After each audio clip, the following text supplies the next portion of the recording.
APSRTC Nellore రెండో డిపోను private పరం చేస్తున్నారా? కార్మిక సంఘాలు ఎందుకు ఆందోళన చెందుతున్నాయి?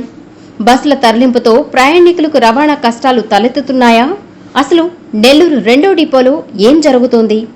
నెల రోజులకు పైగా కార్మిక సంఘాలు ఆందోళన చేస్తున్నా ప్రభుత్వం ఎందుకు స్పందించడం లేదు? అధికారులు ఎందుకు పట్టించుకోవడం లేదు? ఈ ప్రశ్నలకు సమాధానాలు తెలుసుకుందాం రండి. నెల్లూరులోని రెండవ డిపో నుంచి పూర్తిగా విద్యుత్ బస్సులు నడిపేందుకు అధికారులు కసరత్తు చేస్తున్నారు. ఈ డిపోకు చెందిన 100 బస్సుల నిర్వహణ బాధ్యతను ప్రైవేట్ సంస్థకు అప్పగించారు. గ్యారేజ్ ఎత్తు పెంచి ప్రత్యేక విద్యుత్ లైన్, ఛార్జింగ్ పాయింట్ కూడా ఏర్పాటు చేయాల్సి ఉంది. దీనికోసం అధికారులు పనులు ప్రారంభించే ఆలోచనలో ఉన్నారు. ఈ డిపో పరిధిలో ఉన్న 113 డీజిల్ బస్సులను 366 మంది ఉద్యోగులను ఇతర డిపోలకు కేటాయించనున్నారు. బదిలీ ప్రక్రియ పూర్తయిన తర్వాత రెండో డిపో గ్యారేజీ పనులు ప్రారంభం కానున్నాయి. అయితే అధికారుల చర్యలపై ఉద్యోగ సంఘాల నాయకులు అభ్యంతరం వ్యక్తపరుస్తున్నారు. డిపోను ప్రైవేట్ పరం చేస్తున్నారంటూ ఆందోళనకు దిగారు. దీనివలన ఉద్యోగులు అనేక రకాలుగా ఇబ్బందులు ఎదుర్కొంటారని, ఆర్టీసీ ద్వారా విద్యుత్ బస్సుల నిర్వహణ చేపట్టాలని వారు డిమాండ్ చేస్తున్నారు. దీంట్లో ఈ ప్రభుత్వం యొక్క దుర్మార్గం ఈ రోజు మేము అధ్యయనం చేసే కొన్ని అనేక విషయాలు బయటపడతా ఉన్నాయి. దాదాపు 300 కోట్ల రూపాయలు విలువ చేసేటటువంటి నెల్లూరు నగరంలో నడిబొడ్డున ఉన్నటువంటి ఆర్టీసీ స్థలాలు దాదాపు 5 ఎకరాలకు పైగా భూమిని అప్పనంగా పినాకిల్ అనే కంపెనీకి కట్టబెట్టేదానికోసంగా ఈ ప్రభుత్వం ప్రయత్నం చేస్తూ ఉంది. దీని వెనక అనేక 100 కోట్ల రూపాయలు చేతులు మారాయి అనే దానికి ఇది ఒక ఉదాహరణగా ఈరోజు కనపడతా ఉంది. దీని వెనక చేతులు మారినట్టు ఆధారాలతో సహా యూనియన్లు బయట పెడతా ఉన్నాయి. కాబట్టి ఇప్పటికైనా ఈ ప్రభుత్వం వెనక్కి తగ్గకపోతే మా పోరాటం ఉధృతం చేస్తాం. ఈ జిల్లాలో ఉండే ప్రజాప్రతినిధులు, ఈ జిల్లాలో ఉండే మంత్రులు మేము ఆ పరిశ్రమ చేస్తున్నాం, ఈ పరిశ్రమ చేస్తున్నాం, ఉద్యోగాలు ఇస్తామని చెప్పేటటువంటి మీకేమైనా కళ్ళు పోయాయా? ఒకసారి చూడండి. నెల్లూరు నగరం నడిపొట్టున ఉన్నటువంటి భూముల్ని ఎవడో లాక్కొని పోతా ఉంటే మీరు చూస్తా ఎందుకున్నారని చెప్పేసి మంత్రుల్ని, ప్రజాప్రతినిధులు అడుగుతా ఉన్నాం. ఏపీఎస్ఆర్టీసీని ఎందుకు మీరు ఈ రకంగా ప్రైవేట్కి ఇస్తా ఉన్నారో సమాధానం చెప్పాలని చెప్పేసి మేము ఈ రోజు పరిరక్షణ కమిటీ తరఫున మేము డిమాండ్ చేస్తా ఉన్నాం. దీంతో పాటు బస్సులను తరలిస్తున్నారనే సమాచారంతో నెల్లూరు సమీప గ్రామాల ప్రజలు కూడా కాస్త ఆందోళనకు గురవుతున్నారు. బస్సులను ఇతర డిపోలకు పంపడం వలన గ్రామాలకు తిరిగే సర్వీసుల సంఖ్య తగ్గిపోతుందేమోనని ఆందోళన చెందుతున్నారు. దీనిపై RTC zonal chairman Suresh Reddy clarity ఇచ్చారు. బస్సుల తరలింపు వలన ప్రజలకు ఎలాంటి ఇబ్బందులు ఉండబోవని స్పష్టం చేశారు.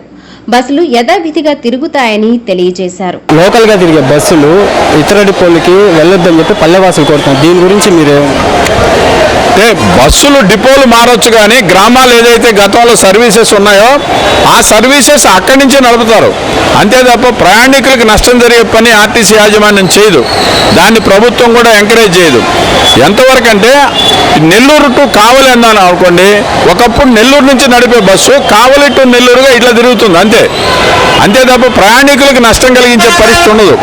మొదటి రోజుల్లో 1-2 రోజులు అటు ఇటుగా కొద్దిగా ఇబ్బంది ఉంటుంది. అవన్నీ కూడా సెట్ చేస్తారు. మా వాళ్ళు నిరంతరం 24 గంటలు కూడా ఇలాంటి చిన్న చిన్న ఇబ్బందులు వచ్చినప్పుడు దాన్ని సెట్ చేయడానికి వస్తే ఇక్కడ డిఎంలు కానీ, ట్రాఫిక్ ఇన్స్పెక్టర్స్ కానీ, డిపిటిఓలు కానీ, ఈడీలు కానీ ఉండేది అందుకే. అంతేగాని ప్రజలకు నష్టం జరిగే పరిస్థితి ఏ రకంగా ఉండదు.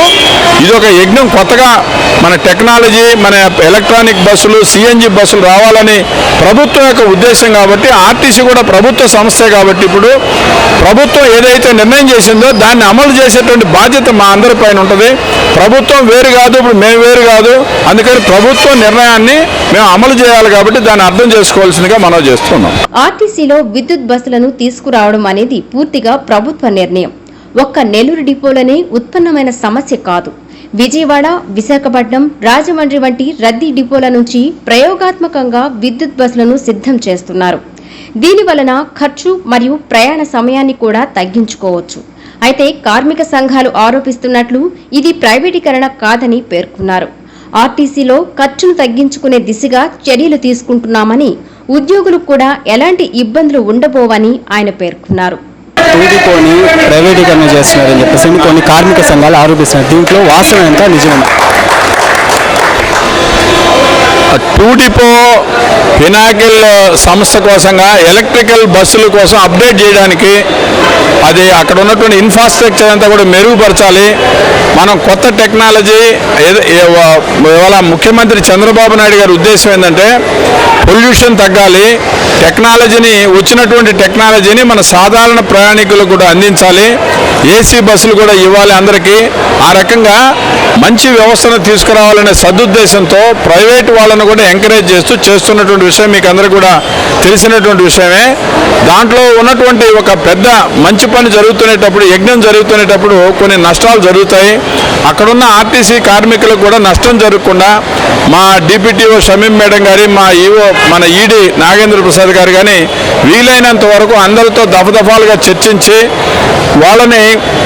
వాళ్ళకి అనుకూలమైనటువంటి ప్లేసెస్ కూడా ఇచ్చి ఈ యొక్క మార్పు జరిగే ప్రక్రియను సజావుగా చేస్తూ ఉన్నారు.